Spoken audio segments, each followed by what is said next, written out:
Ang video na ito ay paalala lamang na ito ay hango sa aking sariling pananaliksik. Ang layunin nito ay magbigay ng impormasyon, hindi upang pilitin ang sinuman na maniwala sa mga inilalahad dito. Kung taliwas ang inyong paniniwala, malaya kayong magsagawa ng sarili ninyong pagsisiyasat. Ang videong ito ay para sa karagdagang kaalaman at hindi gawa ng isang profesional. Naniniwala ako na bilang malayang mamamayan ng Pilipinas, may karapatan tayong magbigay ng opinyon at mungkahi. Isa sa mga pinaka-kontrobersyal na kwento sa kasaysayan ng Philippine entertainment ay ang buhay ni Delia Dueñas o mas kilala bilang Pepsi Paloma. Siya ay isang Filipino-American dancer at aktres na unang sumikat bilang miyembro ng grupo ng soft drink beauties noong dekada 80. Sa kabila ng kanilang murang edad, ang grupo ay nasangkot sa mga iskandalo at kontrobersya dahil sa kanilang mapangahas na mga pelikula tulad ng Snake Sisters at Naked Island. Sa mga pelikulang ito, kinakitaan sila ng tapang na maghubad alang-alang sa kasikatan. Ang soft drink beauties ay binuo ng mga batang aktres na ang mga pangalan ay hango sa mga sikat na soft drink brands noong panahong iyon. Kasama rito sina Coca Nicolas o Jonalyn Hickins, Sarcy Emanuel o Maria Jennifer Obregon, Mirinda Manibog o Geraldine Zol-Acus, at si Pepsi Paloma o Delia Dueñas. Dahil sa kanilang tanyag na imahe, naging hit ang grupo at pinag-usapan ng maraming tao.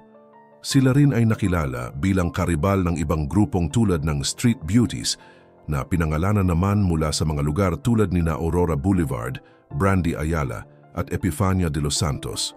Pero bago po ang lahat, baka pwedeng pa-like ang video na ito. Dahil napakalaking bagay na ito sa aming content creators. Maraming salamat po.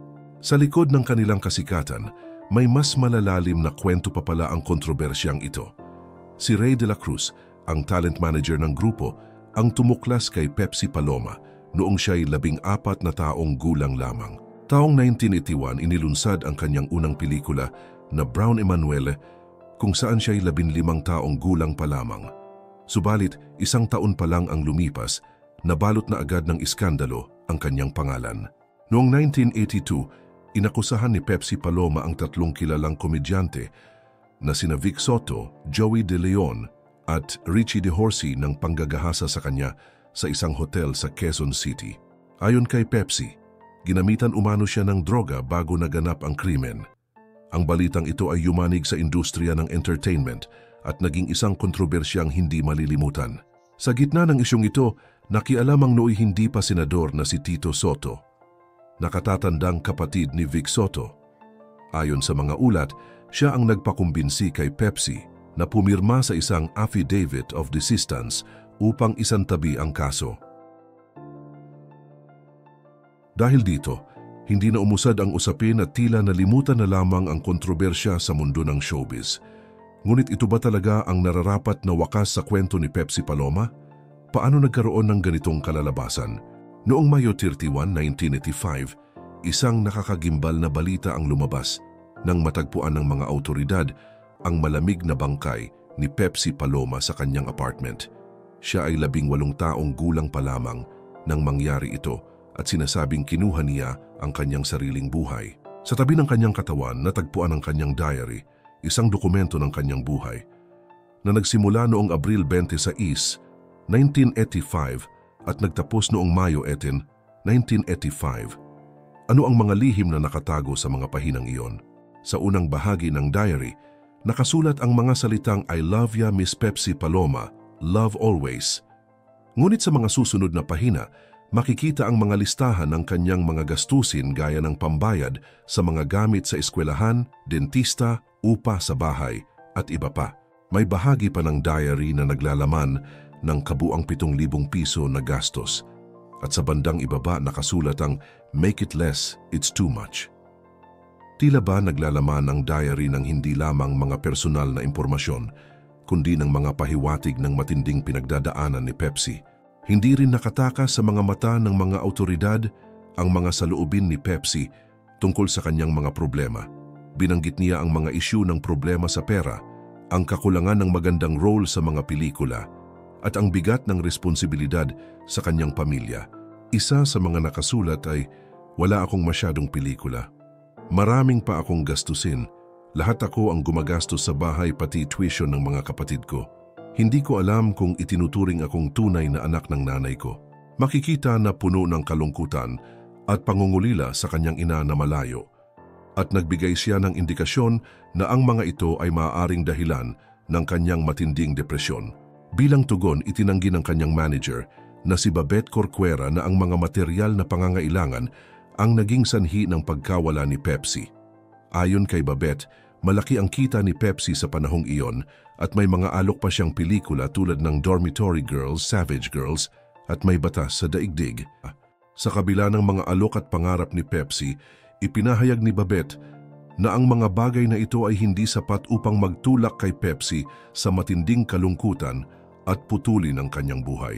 Kahit na may mga positibong alok at nag-aabang na mga oportunidad, ipinasikat ng mga autoridad ang mga personal na saloobin ni Pepsi.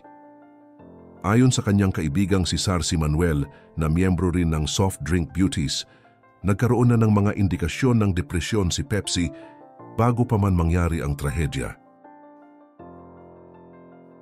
Ibinahagi ni Sarsi na 1 linggo bago ang insidente, nagtangkang magpakamatay si Pepsi sa kanyang apartment. Malamang na ito ay isang malalim na pagpapakita ng kanyang pinagdadaanan na hindi nakikita ng nakararami. Habang nangyayari ang lahat ng ito, ang Eraserheads, isang sikat na banda, ay naglunsad ng isang kanta na tinawag nilang Spolarium, isang awit na pinaniniwala ang may lihim na mensahe, isang uri ng pang-iinsulto sa mga komedyante, at higit sa lahat, sa hindi makatarungang buhay ni Pepsi. Ayon kay David Gonzalez, ang Spolarium ay isa sa mga kantang may malalim na kahulugan. Kasama sa album ng Sticker Happy, ang kantang ito ay tila nagpapahayag ng nararamdaman ng isang babae na sana'y matigil muna ang oras bago mangyari ang isang malupit na pangyayari. Kumaga isang metapora ito na sumasalamin sa mga hidwaan sa buhay ni Pepsi, o ang hindi pagkakapantay-pantay at mga pagsubok na dinala siya sa pagpili ng madilim na landas. Ang mga lyrics ng Spolarium ay may mga pahiwatig na pinaniniwala ang nagmula sa buhay ni Pepsi Paloma. Ngunit si Elliot Buendia ng Eraserheads mismo ang naglinaw na ang kantang ito ay walang kinalaman kay Pepsi at ang mga pangalan sa kanta ay tumutukoy lamang sa kanilang mga road managers na sina Enteng at Joey. Sa kabila ng paglilinaw na ito, hindi pa rin nawala ang mga haka-haka ng mga tagapakinig na naniniwala pa rin na ang kanta ay may kaugnayan sa trahedya ni Pepsi. Ang Spolarium ay naging isang misteryo na tumagal ng higit sa 2 dekada at ito ay patuloy na pinag-uusapan ng marami kahit na hindi ito lubusang ipinaliwanag. Sa kabila ng mga spekulasyon at kontrobersya, inilibing na si Pepsi Paloma noong 1985 sa Olongapo Memorial Park kasama ng kanyang mga lihim, mga emosyon at mga saloobing sinarili niya lang. Pero hindi nagtagal, muling lumitaw ang interes sa buhay ni Pepsi.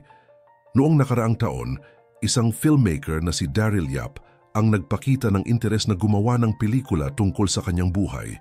Ang pelikula ay pinamagatang A Piece of Pepsi Paloma at sa mga teaser na inilabas, kabilang si Vicky Soto, isang kilalang personalidad sa industriya na nabanggit bilang bahagi ng pelikula. Sa pelikulang ito, lilitaw ang magulong buhay ni Pepsi mula sa kanyang pagnanais ng hustisya, ang paghahangad ng katarungan at ang hindi natapos na kontrobersiya na humarap sa kanya. Gayunpaman hanggang ngayon hindi pa rin malinaw kung ipapalabas ang pelikula. Ang hindi pa rin pagkakaroon ng resolusyon sa pagkamatay ni Pepsi ay isang patuloy na misteryo at ang kanyang kaso ay nananatiling hindi pa rin tapos. Hanggang sa mga araw na ito, ang pagkamatay ni Pepsi Paloma ay isa pa ring misteryo na naghihintay ng katarungan. Bakit nga ba hindi pa nasusolusyonan ang mga tanong na ito? Ang kanyang kwento ay nananatiling isang simbolo ng matinding kalungkutan at pagkabigo. At ang kanyang buhay at kamatayan ay patuloy na nagiging bahagi ng hindi malalimutang kasaysayan ng industriya ng showbiz. Ang paghahanap ng katarungan para sa kanya ay hindi nawawala. At ang kanyang pangalan ay patuloy na ipinaglalaban ng mga tao na may malasakit sa kanyang hindi makatarungang sinapit. Sa kabila ng lahat ng kontrobersya at misteryo sa likod ng buhay ni Pepsi Paloma, ang kanyang kwento ay patuloy na nagpapaisip sa atin tungkol sa mga hindi nakikitang laban at ang tunay na halaga ng katarungan. Ano ang opinyon ninyo tungkol sa kanyang kaso? Naniniwala ba kayo na dapat pa siyang bigyan ng hustisya? I-comment na lang ang inyong mga saloobin sa comment section down below.